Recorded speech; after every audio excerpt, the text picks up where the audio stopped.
Thanks for listening to the Media People Podcast, lively and insightful chats with the people who power the media industry. I'm your host, Victor Genova. For more episodes, you can go to mediapeople.ca or subscribe wherever you get podcasts, including youtube.com/@mediapeoplepodcast. Views expressed by participants are personal. Coming from a family of scientific and mathematical academics wasn't enough to deter Kaaveh Shoamanesh from pursuing a career in entertainment. And he wasn't about to let something like university, which he attended for an entire month, get in the way.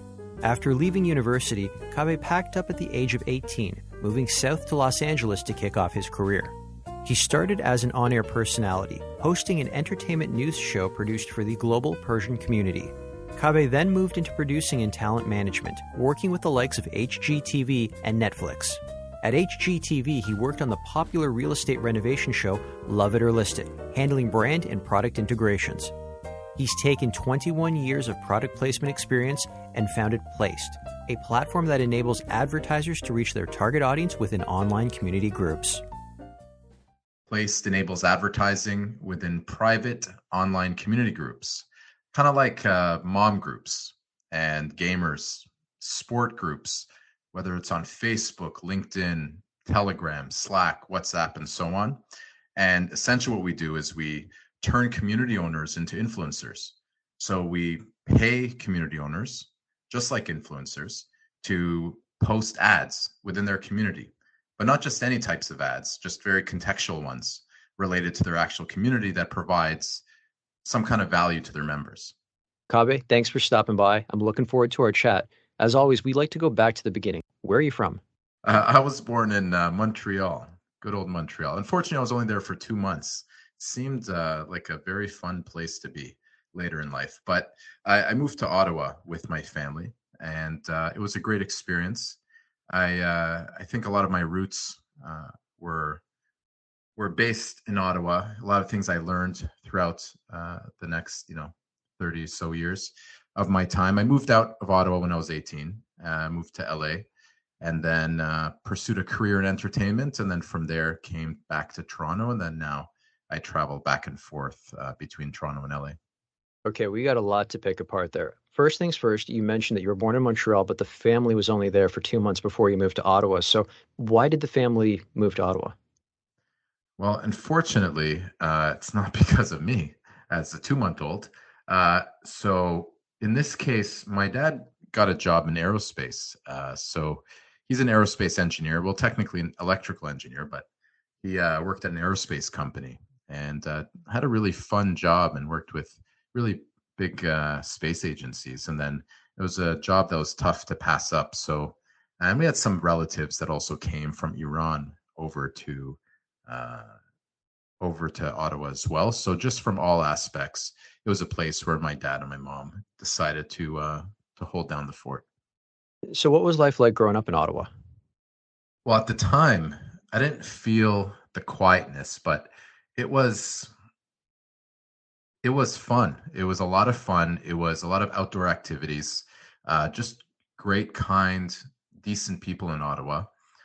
It taught me a lot of my roots. Also, I had to take about from where we lived, which part of Ottawa is Orleans, and I had to take 3 buses, I think, just to get to downtown. I don't miss that part, but and the cold winters. But otherwise, Ottawa was a great experience, and I'll always be thankful. And I still talk to a lot of the friends that I met over there. Let's talk about some of your interests growing up. The entertainment industry, or just entertainment in general. You were big into airband lip syncing. How does someone get into that? Because usually its parents are like, you want to sing or be an entertainer? Here's a guitar, or take piano lessons. But you were doing kind of the complete opposite of that. Look, have you ever had a fantasy to go out on stage in front of thousands of fans at one of the big arenas and just belt out an amazing tune and have them cheer your name? Oh, absolutely. Well, what was, did you have long rocker hair or was it just shorter hair? I wasn't allowed to grow my hair out. My parents weren't big on that. You've got old school Italian parents. If you don't have a decent haircut, you can't get a job. And that's all they were concerned about, was that finish school and get a job. So, I don't really, God, My favorite band growing up was probably the Tea Party. I was rocking out to them a little bit. I liked some of the bigger bands too, like Rolling Stones. I mean, dating myself a little bit, Guns N' Roses, Use Your Illusion. That was a big deal when I was growing up. But what about yourself? Yeah, for me, I mean, from the airband perspective, it was Ricky Martin, and also Cisco. Hold on. Ricky Martin. How did you get into Ricky Martin? Were you Well, living La Vida Loca? You know I was I, going to drop that in there. I was definitely living La Vida Colda in Ottawa, but in the end, I was actually doing Ricky Martin because at the time, Living La Vida Loca did come out, if I recall correctly, and he was really hot then in terms of his popularity. And we were having these airband competition at our school, or airband performances, a couple years in a row. And because I had that same fantasy as we just described, this was my little teaser or taste of it, because I definitely cannot sing. So I did everyone a favor by leaning into the lip singing. And in fact, when I did Ricky Martin, this math teacher taught me samba and some other moves after school, and I was very fortunate. Actually, I'll never forget this. And then eventually, I tried to do a quarter of the job that maybe Ricky Martin did, or maybe 1/10 of the job as well as him. And then eventually did Cisco, 98 Degrees, Casey and JoJo. We're just doing the circuit. Oh my God, you threw so many out there. It's God, what was that collection of CDs called? It wasn't Big Shiny Tunes, it was Much Dance. It feels like you just went through like Yes. Much Dance. Lip I don't know, singing edition. 96 to like 2000. Let's double down on Cisco for a second, because the one song that everyone knows from him, like from when he Yes. went out on his own, not Drew Hill, was the thong song. Did you Yeah. actually lip sync that at school? Well, for one, I did not wear a thong. Just that's the disclaimer. But secondly, I did actually do that. And they I were did okay do with that. it? I can't see them Uh, being okay with it nowadays.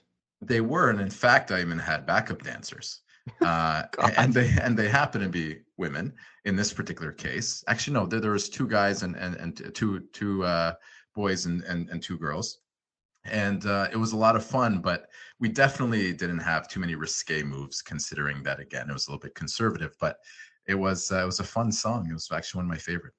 You were also a big footballer. Can I say that? Or soccer player? What term I should I can't, be using?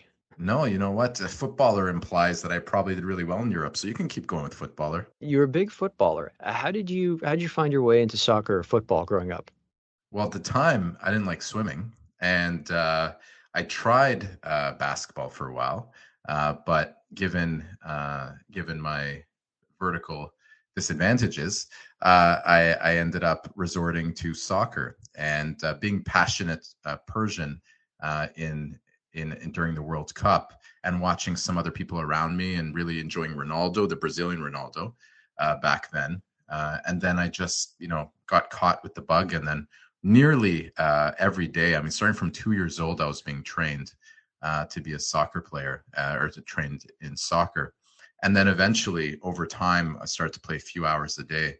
And then tried out for Team Canada. But the U17 team of Team Canada, I was cut on the first cut of that one. And then eventually just, extinguished all my dreams of playing in Europe, and then just truly just gave up and just decided to go into entertainment. It was time. Maybe I just was burnt out playing soccer, but it was one of the best experiences of my life. It sounds like you were a rep player. Were you in your younger years going all around like Ottawa, the greater Ottawa area, maybe even Southern Ontario and Quebec playing games? We did go around there. We went all around Ontario as well, and we did. I played for the province for a portion of it. Some of the tail end of my career playing soccer, and yes, it was fun. We were going to Toronto and having a great time, and yeah, it was just a beautiful experience. In fact, I remember once coming from Italy. I went to a trip with my mom to go to Italy, and then the new Ronaldo cleats had just come out. I think they were blue and yellow. I shouldn't say I think. I actually remember them as a spitting image as opposed to yesterday. We were in Italy, and then we went to Switzerland, and we went all over Italy to try to find these cleats everywhere. And we asked, and at the time, I speak Italian as well. So at the time, I was just learning Italian in school, so it was fresh. So I was showing it off and trying to speak as well as them, and they'd always either answer me in Italian or laugh or, answer me back in English. But in the end, we couldn't find it anywhere in Italy. We went to at least 15, 20 different stores. And then eventually we went to Switzerland, of all places, for a couple of days. And there's a store called Schaffhausen Platz. I still remember it to this day. That's how impactful it was for me. And then eventually ended up purchasing those cleats. And that's when the cleats started to have the cleat itself was kind of rounded, and it was more curved, I should say. And that's where the new era of those kinds of cleats. And then I immediately came off the plane into a soccer tournament. And I was always the penalty taker. I never missed, not once, truly didn't. I think I was at one point 18 in a row for the year. And it was virtually impossible for me to miss, just to set up the scene here. In penalty shots and everything else I missed, but in that one I did. And then I walked with these cleats. I felt like $1 million. No one had them in North America yet. And then I was walking the tournament. We were in the finals. And then they left me off just to get some of my training done before. And the second half came around. They put me on. I went right into the penalty shot. I stood back. For some reason, I started to get a little bit nervous this time. And then I ran towards the ball to kick it. And then all of a sudden, with these beautiful new cleats, I stubbed my right toe into the ground and then just kicked it on the ground very slowly, rolling very slowly towards the goalie, to a point where the goalie could have actually dove in a different direction and then been able to crawl back and still would have saved it. And then after that point, it definitely humbled me a lot. But that was the experience that's etched in my memory. Were you still a Ronaldo fan after that?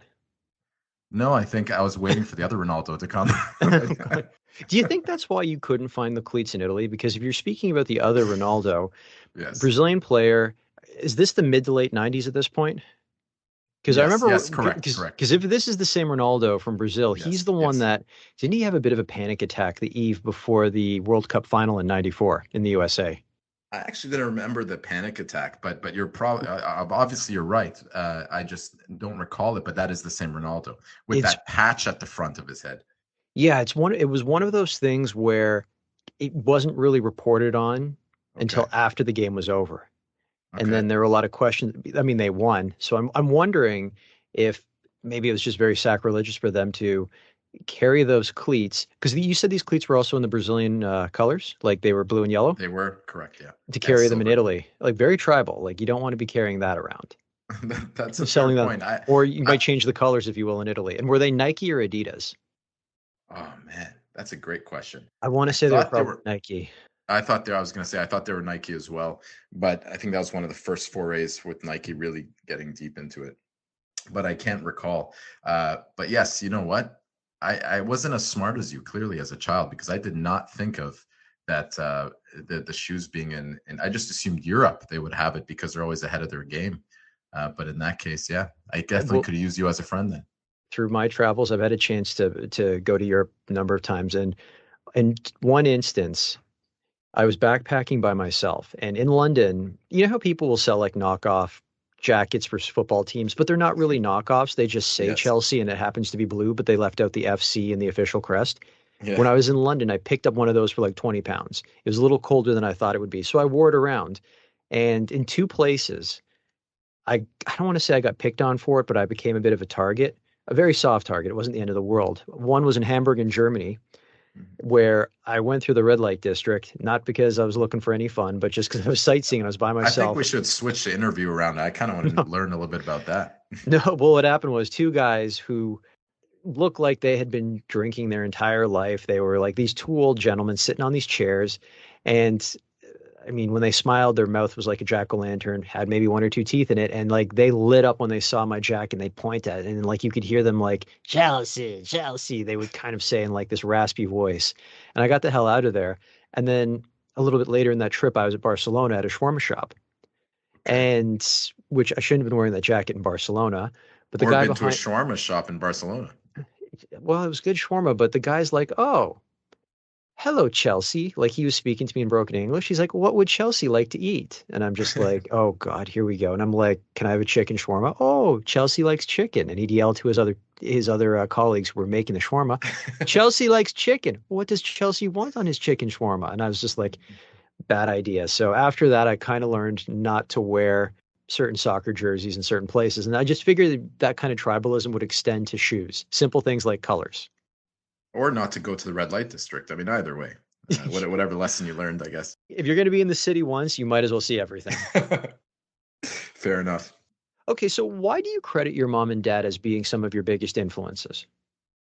Other than, I mean, I'm fortunate to be from a loving family. Now, they were divorced when I was 2 years old.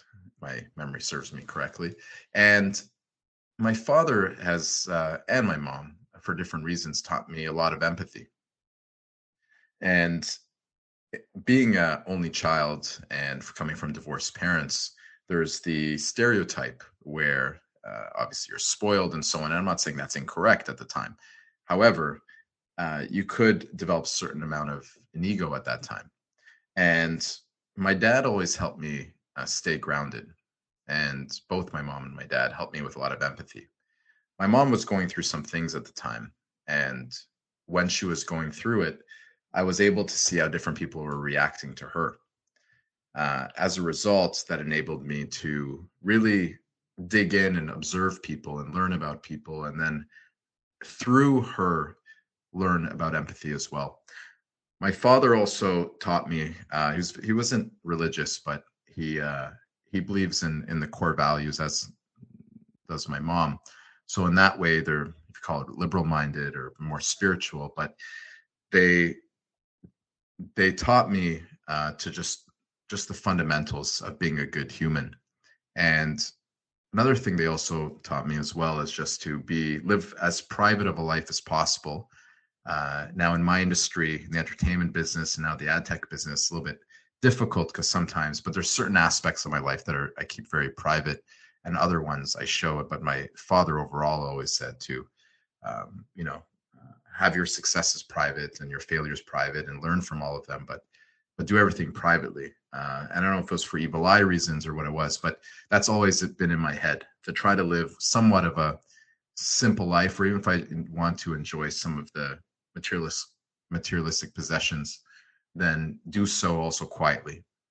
To a point where my dad actually would, even if he had a nice car, he would purposely not drive in certain areas of the city, just so that way he wouldn't make other people feel a certain way just because he had a nice car.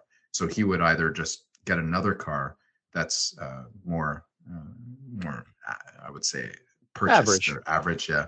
And he would do that because he never wanted to make anyone feel bad or impose on anyone.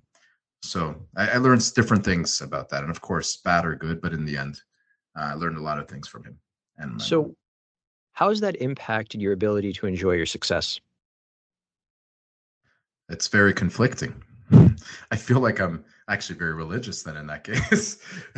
Isn't it where in religion we always feel conflicted about things? I feel like that's the same principle here, regardless of what religion you're in. We always seem conflicted.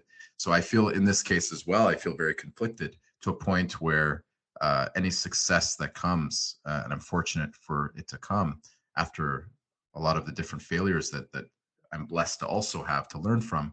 When those happen, it's an interesting experience, because part of me wants to just shout it from the rooftops, because it also helps the business as well, frankly.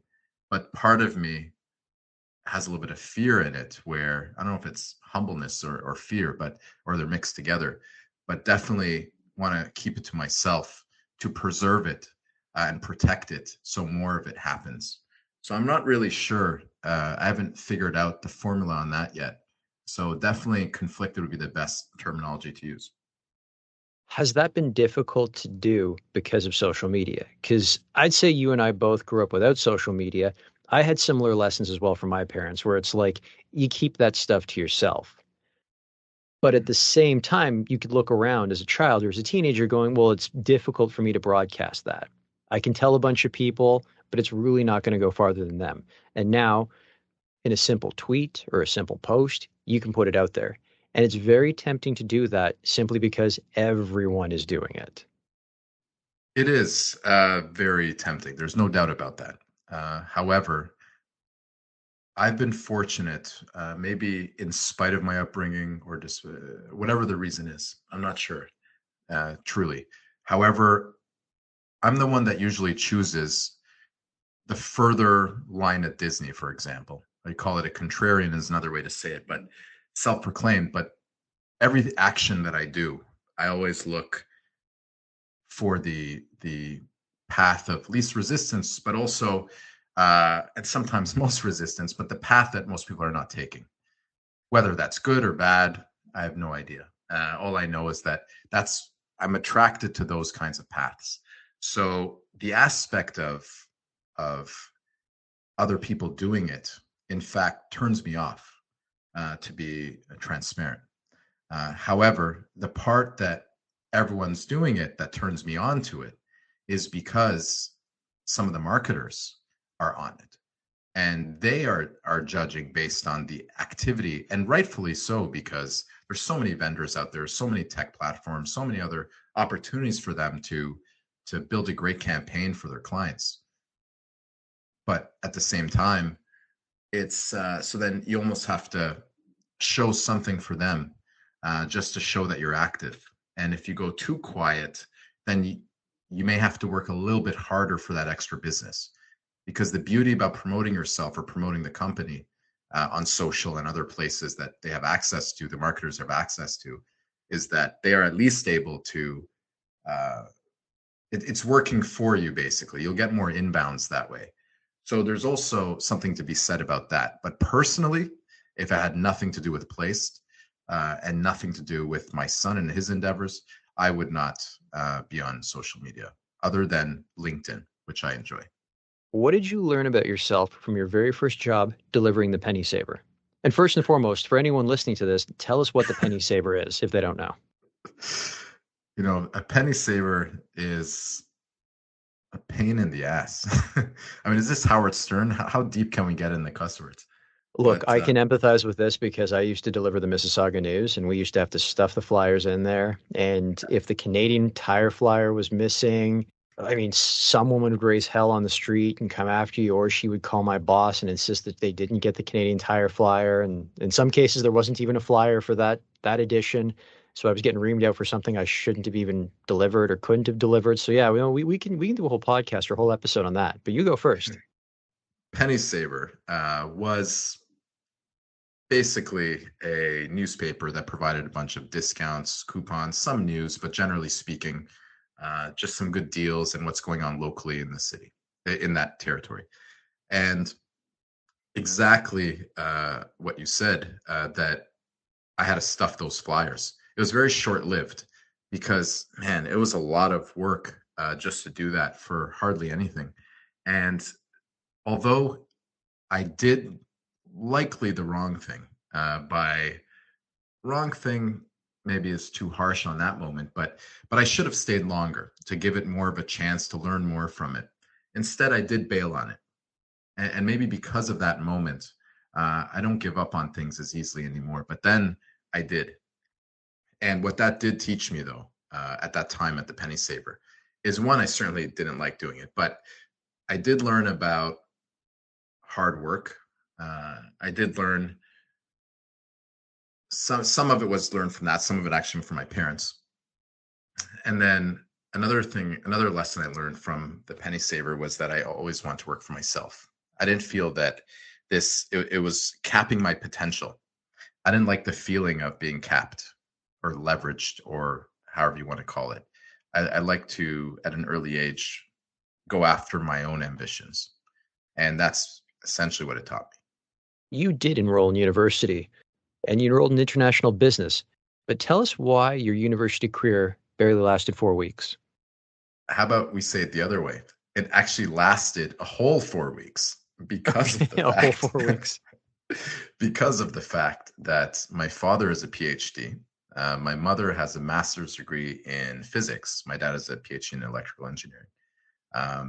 My family I won't out them now, but there's a lot of high academics in our family as terms of cousins and so on.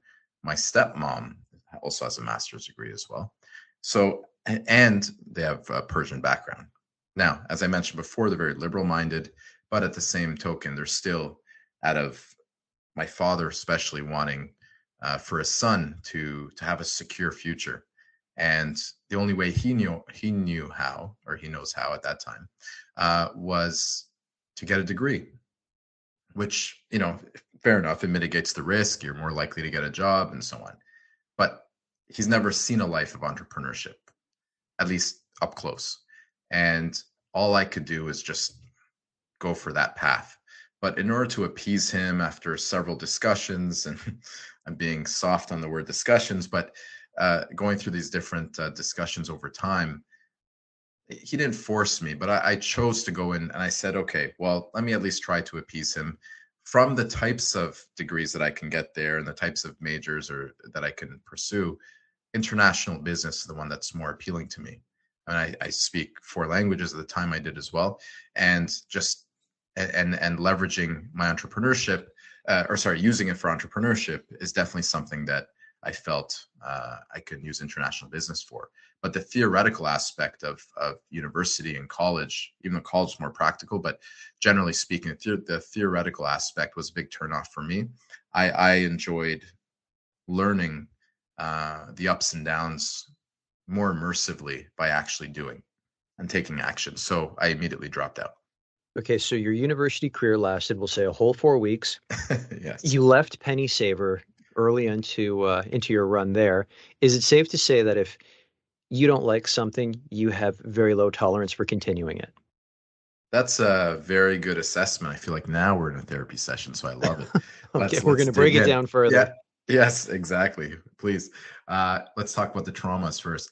But yes, definitely that is exactly what it is. And over time, I've started to really lean into not trying to fix or improve my weaknesses, instead delegate my weaknesses and lean into my strengths. In other words, based on what you said, is that if there's something that I don't like, it's likely either it's a weakness or it's just something I'm not passionate about, or I truly don't like, even if I'm not passionate about it, but it's not something I want to do. Then in that case, I will delegate. If it's something that I want to do, or I feel it needs to be done, and I'm the best person for that position, and especially as a CEO, of course, all of those duties, it's in my blood. But those are the kinds of things that I will do everything I can and learn from people much smarter than me to work on leading better on a daily basis and growing a company and then scaling a company at a certain point and learning those kinds of things. So that's really what I've learned over time from that experience. So definitely, yes. Initially, it was abandoning those situations, and then over time, I tried to convert it into something more positive. You come to terms with it very early on that if you're going to start something like Placed and you're going to assume ownership of it, there are going to be parts of the job that you don't like doing, but they have to get done if the companies are going to be a success. Correct. And the reality is that there's many things that I do now that I'm not fond of doing, but I know they have to be done. And based on our company growing, there's certain things that you have to wear multiple hats for, or we're graduating from being a startup into a grow up, essentially, as they coin sometimes.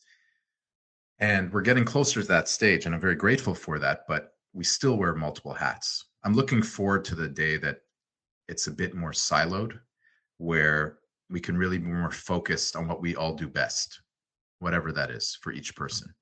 And so we're growing towards that. But until then, I will gladly contribute as a part of the team to do everything I can to push us forward. And even if that includes certain things that I don't like, but I can't delegate for whatever reason. So you left university after 1 month. What was the response? What was the response by your family, considering your family is full of academics? And then at what point did you say, I'm out of here, I'm going to LA? Well, at that point, as soon as that happened, my dad and I started skipping around town, and he bought me a lot of clothing and bought me a house and a car, and he smiled and said, "Have fun in LA." I wish. No, Okay, I he was didn't do gonna any of say, I'm that. like, Yeah. that's a pretty good. That's better than a degree. Yeah, exactly. No kidding. No, of course not. We got in a huge argument, and that argument lasted for a while. And then eventually, I got smarter about the way I argued with my dad specifically. And then I started to actually, in a more calm fashion, after falling down a few times, explain to him the many reasons why it's beneficial for me to move to LA and how that will then translate into a better future. I don't recall exactly what I said, but whatever I said, it somehow worked. And then eventually he came around and appreciated it. But initially, it was definitely a lot of push and pull, a lot of tension. What was their view of you going into the entertainment industry? Because that is the complete polar opposite to what they were in. Between, you said your dad was in aerospace, but he had a PhD in electrical engineering. You mentioned that your mother had, what was it, a master's in physics? Yes, exactly. You Uh, complete opposite from the entertainment industry. So did they look at that and go, yeah, that looks sexy, but that's not consistent work? Because I know the way your parents are thinking, and they think a lot like my parents, where there should be no peaks and valleys. It should be consistent plateaus, and then there's a peak because you go to the next level, plateau a bit, and then you peak. And it's kind of like you're getting these promotions and growing, but there is no fall off. oh, absolutely. The thing is that as immigrants, they were first generation um, immigrants. So, well, I was first generation Canadian. They were, and when they came to this country, the immediate action for most immigrants is to conserve. And then because of what my dad and my mom and our family did, that even gave me the platform to even have the thought that success and big thinking is even possible. So I owe, and that's another thing I owe completely to them, is that I recognize that anything I'm saying now is because of that sacrifice they made by counting the pennies to get to that point. They didn't use a penny saver, but counting the pennies. And I'm very grateful for that. So I realize this as I'm about to answer your question is that with all of that in mind, which goes out the window whenever you're that age, around 18, but they were worried about me going to the entertainment industry. In the Persian culture, being in entertainment is frowned upon in a lot of aspects. It's kind of, I wouldn't say that the lowest of the people stereotypically, but it's perceived as definitely less stable, a little bit lower in terms of hierarchy of positions in society in the Persian culture. Over time, that shifted, but still has a little bit of that around it, that stigma around it. But at least for my parents, once they saw me in the entertainment business at this Persian show that was airing around the world, and then when they start seeing and then their family started calling, or relatives started calling them, then and saying they saw me, and then they thought how they thought they were complimenting it. So in the end, my dad and mom finally came around and said, okay, maybe he has a talent for this. Maybe there's something there. And then after that, then they were just supporting it, thankfully. I want to touch on that a little bit more. How did that show come about? When I was 18, I definitely wanted to be I want to be an actor, which I certainly wasn't good enough as an actor. I did a few things, but I was not good enough. And I also wanted to be a host. I had more of a chance of being a host.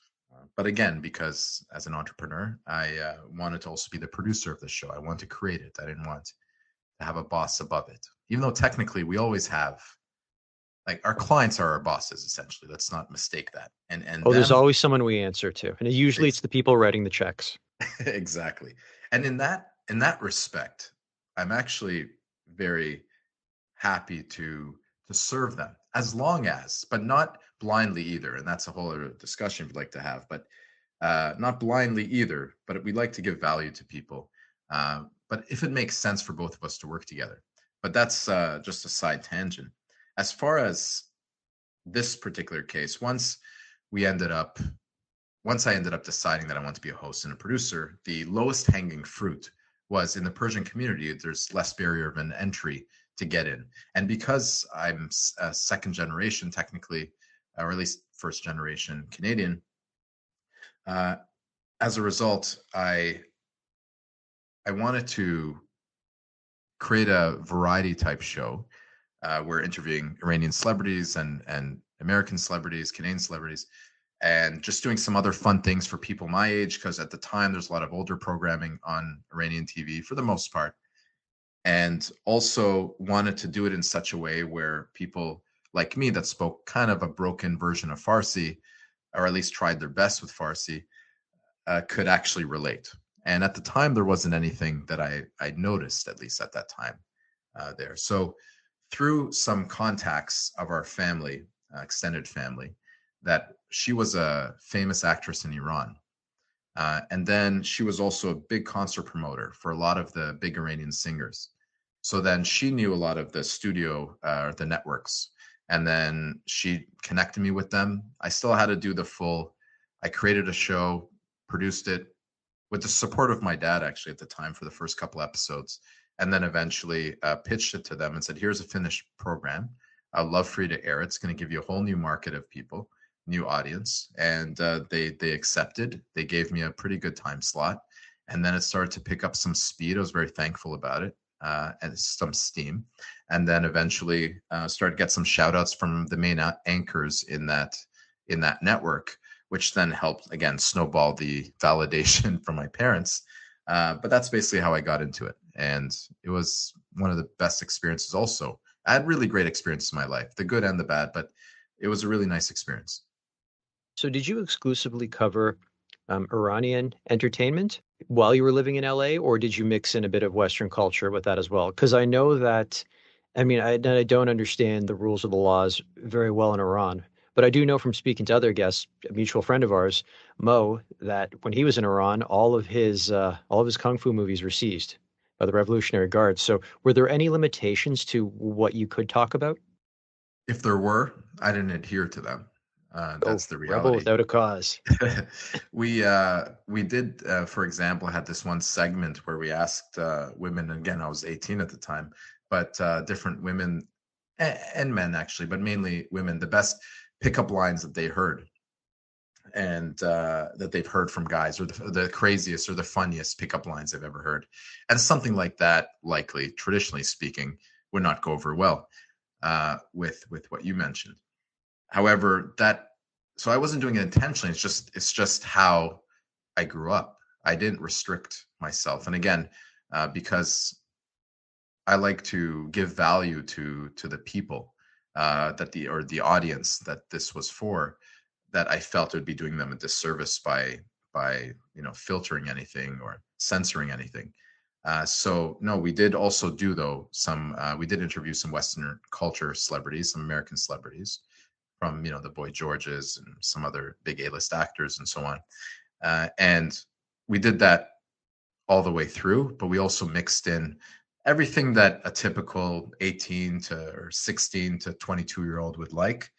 That's essentially what it was, but enough where even parents could watch it and enjoy it with their family and have some good co-viewership. Who was the biggest actor or celebrity that you interviewed? You mentioned Well, Boy George. That was a surprise. yeah. I mean, Ethan Hawke, I would say, was a fun one. I asked him if Oh, he nice. stole anything, which was fun. What film was he coming off of when you interviewed him, or what was his most recent film? If I recall, it was related to 16 Blocks. Wasn't it 16 Blocks? Was that the one where he was stealing?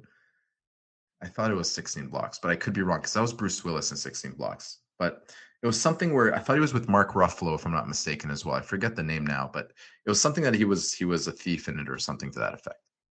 So why did the show come to an end? Because it seems like this was a great thing that was working for you. You're 18. I mean, you turned your back on traditional education. You proved your parents wrong. You showed them that, no, I can go out on my own and do it without all the formal education that everyone else is conforming to. What brought this to an end? I mean, I did over 100 episodes of this show. And then once that was complete, unfortunately, the tragedy of 9/11 happened. And again, my dates maybe off a little bit, but at some point that happened. And soon after that, I came back because it started to get a different atmosphere in where I was living over there in LA.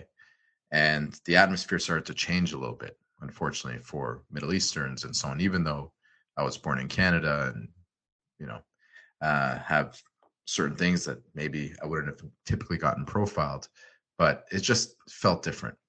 So not knowing what it was, and there was a lot of fear in the air, a fear of the unknown, and it was a huge tragedy. It was horrible, horrendous thing that happened.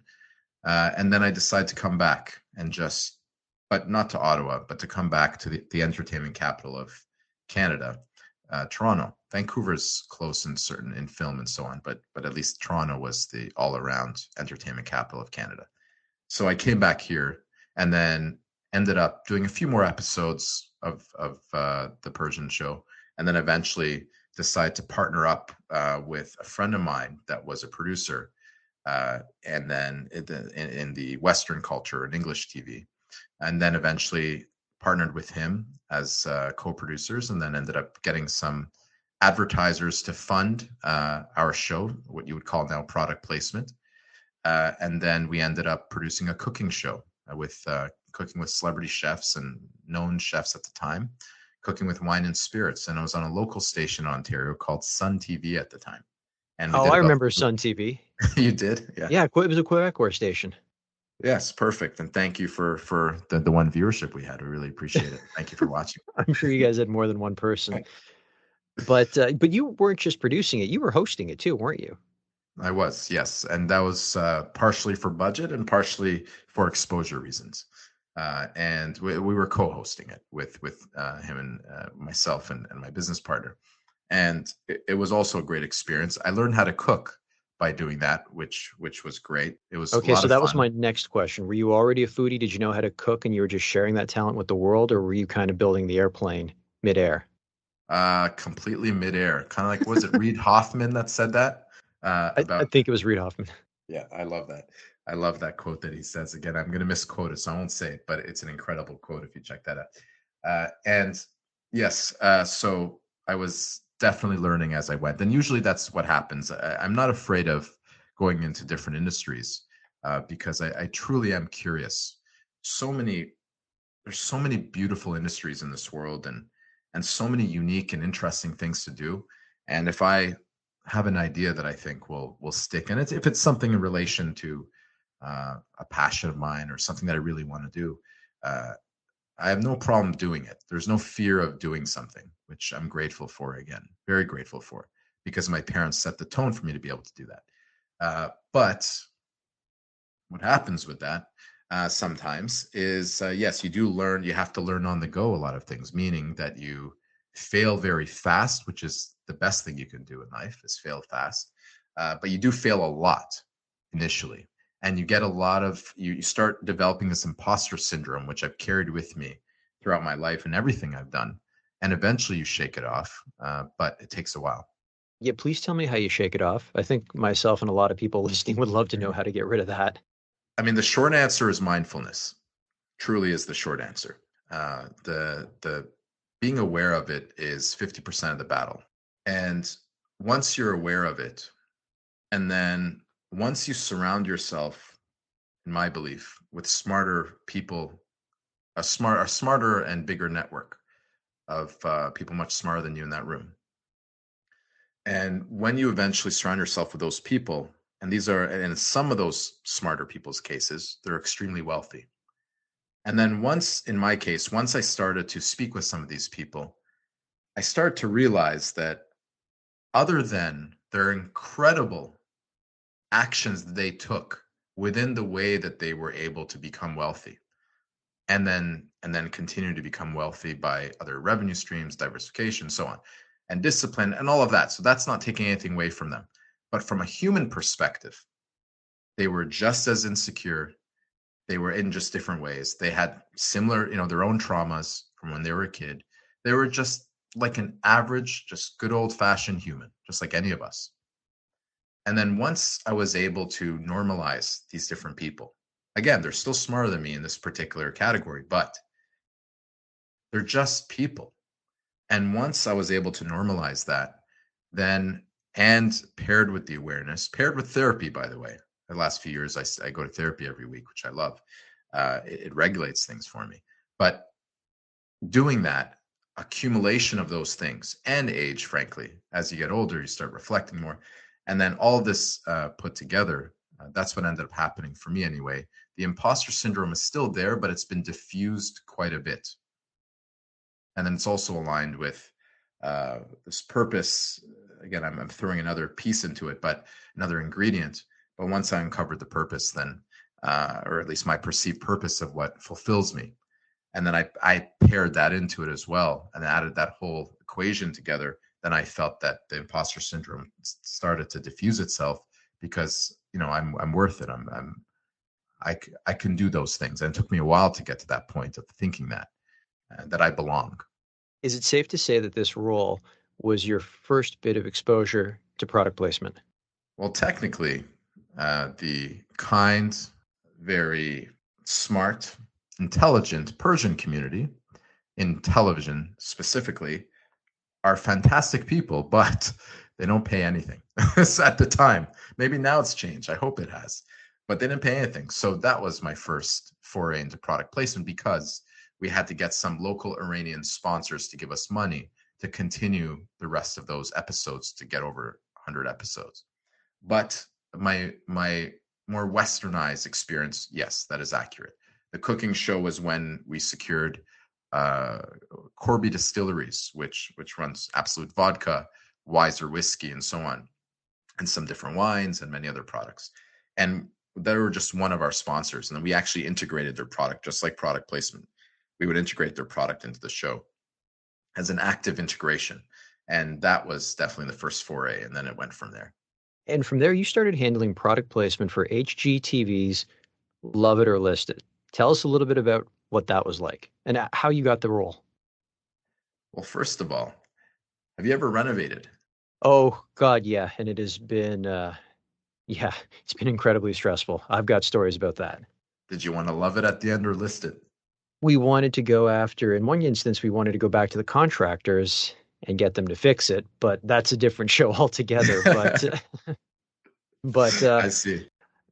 kind of torn, love it or list it. I mean, you make the renovation so you could love it even more, but I am very familiar with the show. I have watched it quite a bit. And I kind of feel for the gentleman who's the real estate agent because it seems like only 30% of the time he wins and the other 70% of the time is, I forget the name of the lady who does the renovations. Hillary Farr, yeah. Yeah, she's the one that usually ends up winning because it's a contest between the two of them. Like, can they convince them to love it or list it? He's showing them properties that he would rather see them move into, and they're trying to discern whether or not the space that they're renovating makes it more lovable. Absolutely great description of that show. And in fact, I did hear about that 30% before, so that's interesting. You noticed that as well. It was my observation because it just seemed like, I don't know, it's kind of like watching a superhero TV show and then, oh my God, the bad guy won. It's just like, we weren't expecting that. And then you watch that show enough and you're like, hey, they actually want to list it? Huh, didn't see that coming. Exactly. But I will say that, yes, so I loved watching the show before I got a job on it. And the reason I pursued the job, because the world of producing TV is very unstable and I needed to stabilize my life and start building it. And then eventually I saw an ad, job posting that said for this HGTV renovation show. In fact, I think it probably also said Loved or Listed. I think it disclosed it. And it's in so many words, it said, we'd like you to get some free stuff, do some deals with some brands to get free stuff for the show. The brands get promoted in the show and the homeowners still pay for the renovation, but they save a little money.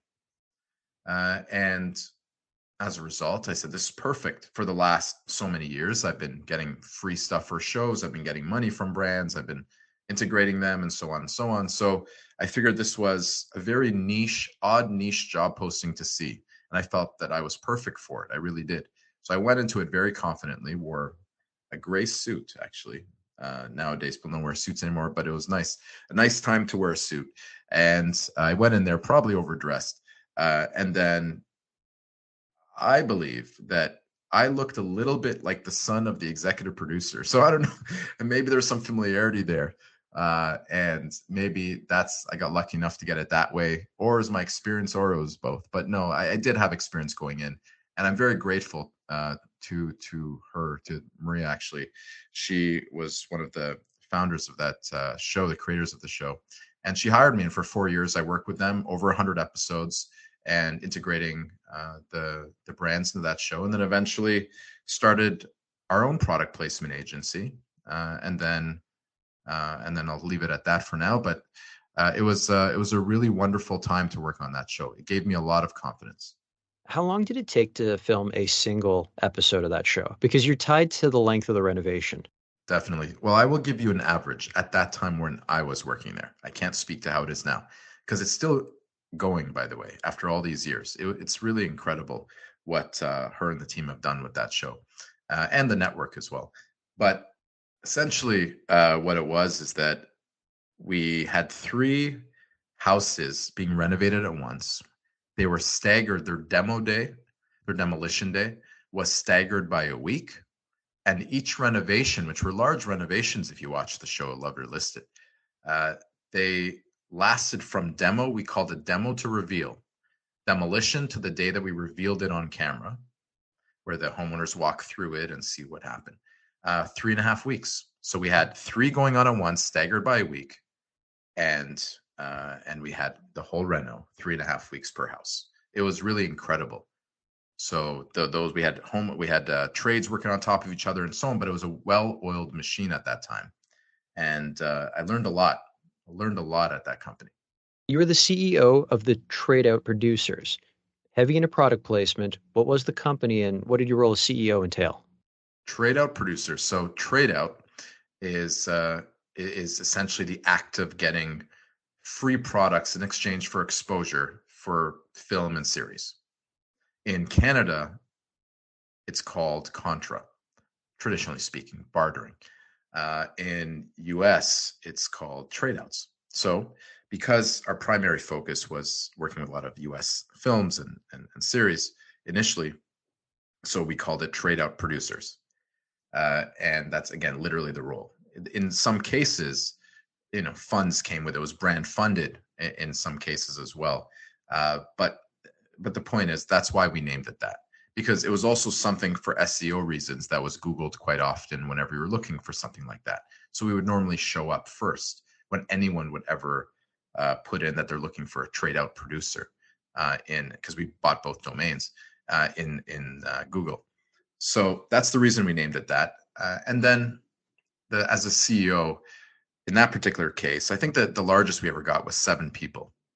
And as a CEO, it was new business I was emphasizing on. Because of my contacts, I was leveraging those and just building great relationships, and fantastic people helped me. I remember Maria was a production executive. She was fantastic to work with. Maria Frano and Millen Curry Sharples, and many others that have helped me along the way. But these are wonderful people that helped get the first few clients in there. And then over time, it's just stacked up. And then I had a team that would do a lot of the executions. I would help them as well, but our team was incredible, from Jason and the rest of the team as well. It's been with me for many years.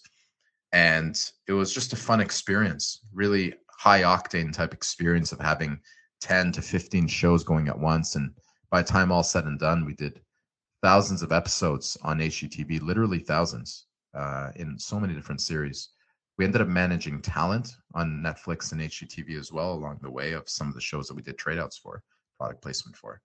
And then we also did a few films along the way too. So it was just a great experience overall. Do you guys have to be on set to manage how the brand is handled? And do you guys send them some guidelines in advance saying, don't say this about the car, or you can say that about the tool, stay away from this? How do you manage that so the end product is what you expect? If it was a trade out, meaning bartering, free exchange of product for exposure, then in that case, there is less demands, if you will. that can be provided by the brand, because this was an added value. This is more of a passive integration. In some cases, there was some active that snuck in there, but generally speaking, it's a more passive integration. So in those cases, I didn't really need to be on set, nor did my team.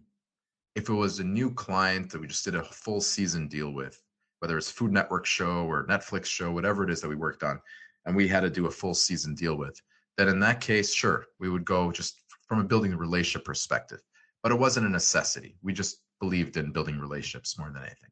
So we chose that. We leaned into that. But if it was an active integration funded by a brand, in addition to their product or service, then in that case, there would be demands associated with it.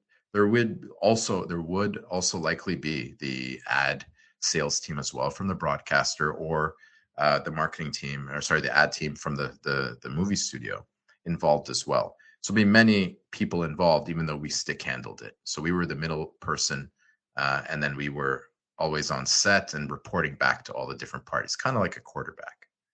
So that in that case is a little bit more intense. So what's your opinion on the Peloton integration in the new Sex and the City series? You've got to be familiar with what happened with that, right? I definitely am, associated with the death of one of their main characters within the show, of course. Like, that can't be what they paid for. Like, was that vetted by anyone? That had to have been. That couldn't have been a passive integration. And if it was, my God, was it mishandled? I guess it depends. Obviously, I can't speak for the Peloton marketing team, although I do know them actually, and they're very astute people, and they are very clever, creative people, to a point where how quickly Peloton just grew. It felt like overnight. It wasn't, of course. But so they did a lot of things right. In that particular case, because of my guess is, because of the power of Sex and the City, in that transaction, Sex and the City were likely the larger player in that, meaning the one that had the most power in that negotiation. So, and one thing that these shows are very, and these films are very particular on, is that they never, ever, if they can help it, never want to compromise story for any advertiser. In some cases, the storyline is automatically organic with it, whether that's a Space Jam or, it's Toy Story. Well, that's a little bit different because they're, or the Lego movie, they're kind of running it to a certain degree. But any of those other movies, it's a little bit more organic, but they typically wouldn't have any creative control in those kinds of cases. The only case, so assuming that is what happened, then I can only speculate that Peloton wouldn't have known in that, just based on experience, they wouldn't have known that was going to happen. However, despite the stock of Peloton going down not too long after, I don't believe that attributed to it to that degree. I think that was the noise around it, but I think there was other factors that likely attributed to the decline of a stock, because we're also just spiked back up, from my opinion. So I think that publicity gave them some fun awareness, because I think logically people understand that, generally speaking, you're probably not going to die when you're, going on a Peloton or anything like that. Probably. So it's likely that you're not going to. So I think it was more, they leveraged more of the awareness versus something that people are not as familiar with. And then all of a sudden, something like this happens, and maybe there's some kind of new food out there that no one's familiar with, and then they saw someone die off that. I could see a negative situation there. But for Peloton, logically, I think people knew that nothing was going to happen when you ride one. I had an active integration go south right in front of me. I was working at the CBC. Okay. We're going to go back about 14 years, I think. I was a TV sales rep, and I won't name the client, but they were a CPG company, and I had sold them into, do you remember the Stephen and Chris show? Of course, a great show. Yeah, great show. They were doing a cooking segment, and they brought on a guest chef. Nobody popular, but I don't think she was really briefed on it. And we had the sponsor's product in the background, and it was canned goods, and they were making pasta. And then she just all of a sudden was just they kind of referenced it in the background, just as they were supposed to. And then all of a sudden she was like, no, you don't want to use that. No, you want to use fresh, not canned. And I was sitting there in the audience with the sponsor, like the client was there. And I'm like, literally, I'm just like, I just wanted to curl up into a little ball and die. I'm just like, oh God, what do we do? And we can't address it because they're in the middle of taping the segment. Thank God it wasn't live. Yes. But kudos to the marketing team I was working with at the time, because as soon as that segment was over, one of the marketing guys came over and said, "Look, sorry that happened. She wasn't supposed to say it. We already know to make the appropriate edits." Like they had absolutely dealt with it immediately, and the client was happy. Like the client said, "Look, before the segment goes to air in a couple of days, can you at least send us a copy of it, so just so we can just so we're rest assured that things have been changed," and they did, and everything was fine. But I can definitely empathize with you if you've ever had a situation where things have gone south. There definitely have been times that it's happened like that. And kudos to you, by the way, for rectifying that situation with you and your team. The marketing team did it. I was just turning blue and just wanted to die. Like full credit to them. I was just like, what do you do? It's like you're just sitting there in the middle of the bleachers. Like it's not like we were standing off to the side behind the camera. Like we were in there with the rest of the audience. So it's not like I could go anywhere or do anything. It's not my place to do that. I just have to put my trust in, like you said, the marketing team.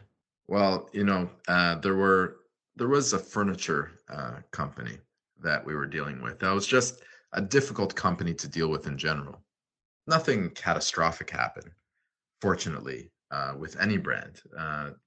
Truly, though there was a couple times that we missed something or it got cut out. There's those times. Well, in those, of course, it's not fun, and then you have to compensate it with either giving their money back or their product back, or in most cases, instead of that, we would give them some extra integration in the next episode if it was a series, or in the next film, or whatever it is. We'd always make it up to them somehow. But that was not the main one was a furniture company that was very difficult to deal with on this particular show. They just made our life challenging. So when they were on set, everyone was almost like they were walking on eggshells. So in my case, I just put my head down, did the work, and just avoided that. Didn't avoid him per se, the marketing director from that furniture company, but I just put my head down and did my work, and then just whatever the end result was, I would deal with it then. But a lot of people got caught up in that whole situation, and therefore treated him like he was a king. And I wasn't really a fan of that.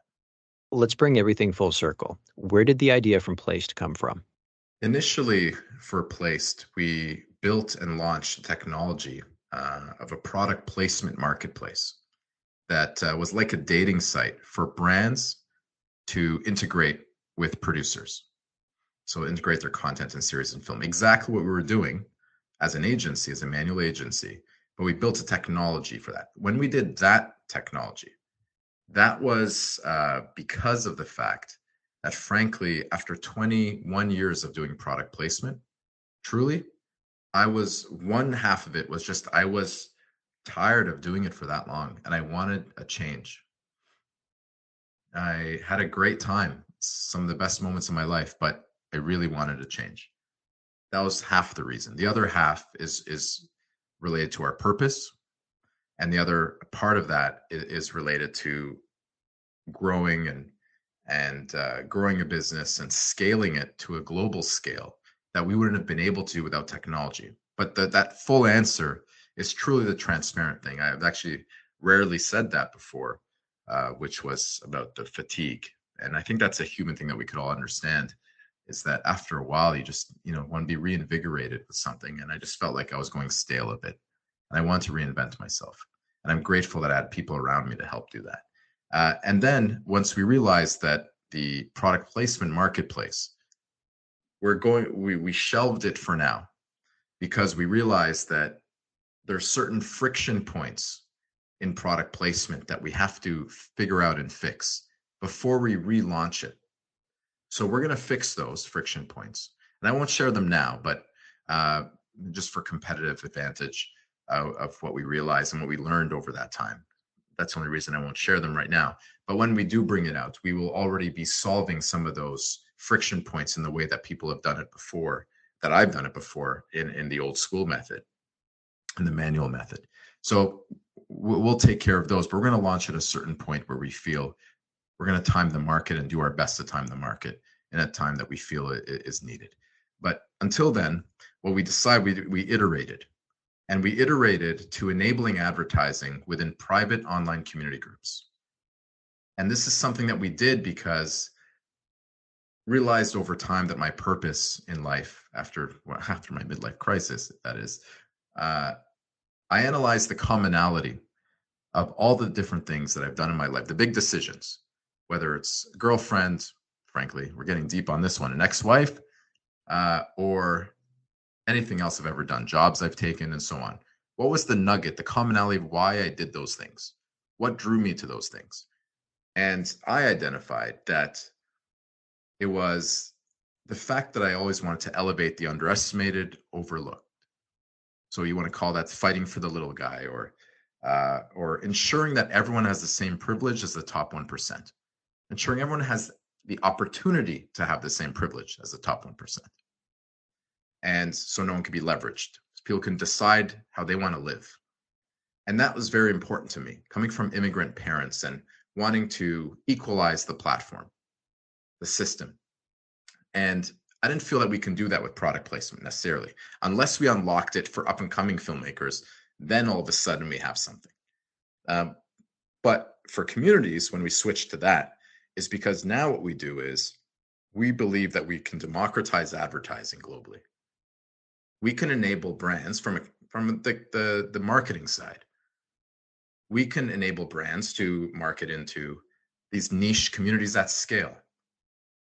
You know, they can leverage the trust that these community owners have with the community members in the mom group, the dad group, the sci-fi group, the sports group, across all social platforms. From LinkedIn, Facebook, Telegram, Slack, WhatsApp, doesn't matter. Any community platform. But the beauty about it is, on the other side, is that we monetize, we provide money, income, to these different community owners in order for them to post these ad messages, these relevant contextual ad messages within their communities. We provide them income. So we essentially help them earn income and then choose what they want to do with that income in their lives. Because a lot of these community owners have never monetized their communities before. In fact, most communities haven't. And that's why we're very grateful to be going fast on this globally. It's an exciting industry. And we're not going to say it's completely blue ocean, because the market share, even though it's not necessarily communities, is still being touched upon by Facebook ads and some typical influencer marketing. But this is a world that at scale, no brand has ever been. Now they eventually will, but through us, now we're making it easier. So give us an example of some work you've done with a client and what that campaign looked like at a high level. Not looking for any details, but just kind of like, what was their problem and how did you use an online community to solve it? Ben Affleck film, The Hypnotic movie in US. It was in about 2,000 theaters. They had a rough opening weekend. The fantastic marketing team from Hypnotic reached out to us and asked us to target Hypnotic within specific online groups. And they asked us for sci-fi communities. We added some as well, but generally asked for sci-fi communities. It was more male skewed, so dad groups across platforms. Some gamers, because of Ben Affleck, some Batman lovers, even though some didn't think Ben Affleck was the best Batman, but that's a whole different podcast. That's a separate episode that I can contribute heavily to. And then based on that, and also some local Austin influencers, more traditional influencers in that case we did, but everyone else was online groups. And they wanted to hit a certain threshold to trigger international sales. We were able, with a smaller campaign, we were fortunate enough to be able to bring them an additional $2 million at the box office, because we're harnessing the power of word of mouth. people engage more when they're an online community naturally, because if your friend is posting something which is the owner of that community, the admin or moderator, you're likely more to click on it than a random ad that's being served to you on any platform. And there's fantastic platforms out there. And so that's basically what we're harnessing. And I just want to make one statement, at least, is that we actually feel that all the different platforms, as long as budget allows and target allows, are really great to use depending on the platform.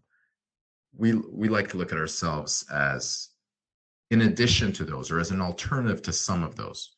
But all platforms that are popular right now deserve to still be used, but we are looking for a good market share from them. If someone wants to start working with Plaiced, how do they go about reaching out to you? They can go on to our website and go to the contact page. They can also reach out to me directly at my email, kaaveh@getplaced.com. Kaaveh, I'm sure I probably should spell it Kaaveh at getplaced.com. And placed is spelled Plaiced. They can just email me directly and we'll be able to take care of them. Or you can just go to team@getplaced.com and it'll go right to the team. Kaaveh, this has been a wonderful chat. You ready for rapid fire questions? Let's go for it.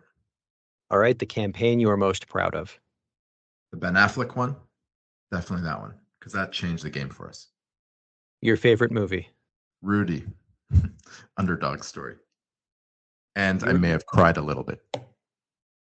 Do you now have that orchestral beat or that orchestral theme from the movie running through your head now? Yes, I do. Because you can't. It's kind of like, I don't know, it's like watching Star Wars on mute. If you see Darth Vader walk in, all of a sudden, dun, dun, dun, dun, dun, dun, it comes through your head, even though you can't hear it. And I find that with Rudy as well. It completely does. But I must also add The Godfather. Ah, Il Padrino. Yeah, that was just more an ode to you, respect the host. Well, you picked the right one, because if you ask anyone that's a fan of the Godfather films, they stop at 2. They pretend that 3 never happened. Oh, it didn't. I don't even know what you're talking about. That's like Yeah. bonus footage. If Hollywood were to make a movie based on your life story, who would you want to play you? Well, obviously I want The Rock to play me, because, and that's how I look, and not when I look at the mirror, but that's how I look. And my follow-up, because this is going to net The Rock his Oscar. If Hollywood were to make that movie based on your life story, what would you call it? The Underdog. Your favorite book? Only book that changed the game for me. Ben Horowitz, The Hard Thing About Hard Things. Ben Horowitz being the VC from Andreessen Horowitz. Your favorite song? I actually don't have a favorite song, but I have memories associated with different songs. Tough for me to pick one. One of them that I remember is driving along in a rented convertible in LA on Wilshire and blasting, for some reason, Usher song, She Got It Bad, or She Got the Part, or She Got It, no, She Got the Part, I believe. And then La Isla Bonita by Madonna. The best advice you have ever received? This one's from my dad, but put the work in the shadows without seeking any reward, and enjoy the rewards of that life privately with those that you love. My signature closing question: if you weren't in media, what would you be doing and why?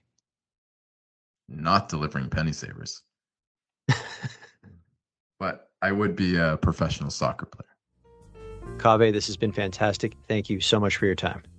Thank you, Victor. That's it for today's show. For more episodes, you can go to mediapeople.ca, your favorite podcast platform, or youtube.com/@mediapeoplepodcast. And don't forget to follow me on Instagram @VicGenova.